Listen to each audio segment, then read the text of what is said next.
साक्री तालुक्यातील घाणेगाव येथे तलवार, चाकू, लाठ्या, काठ्यांसह दहशत निर्माण करणाऱ्या 3 आरोपींना निजामपूर पोलिसांनी बेड्या ठोकल्या आहेत। ही कारवाई सायंकाळी 5 वाजेच्या सुमारास करण्यात आली।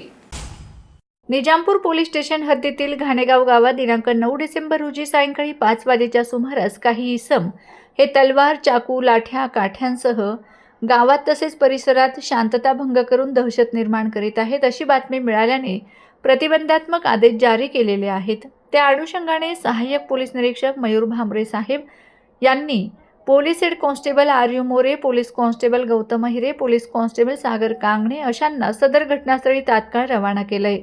सदर ठिकाणी इसम नामे भास्कर भिका कोळी, भाऊसाहेब उत्तम पाटील, शानाभाऊ देवमनभेल सर्व राहणार चिमठाणे, तालुका शिंदखेडा, जिल्हा धुळे हे घाणेगाव तसेच परिसरात हातात तलवार, चाकू, लाठ्या, काठ्यांसह गावात तसेच परिसरात शांतता भंग करून दहशत निर्माण करीत असताना मिळून आलेत। सदर इसमांना तात्काळ ताब्यात घेऊन त्यांच्याविरुद्ध निजामपूर पोलीस स्टेशनला गुन्हा नोंदविण्यात आलेला आहे। तर गुन्ह्यामध्ये वापरलेली तलवार, चाकू, लाकडी दांडका असे जप्त करण्यात आले।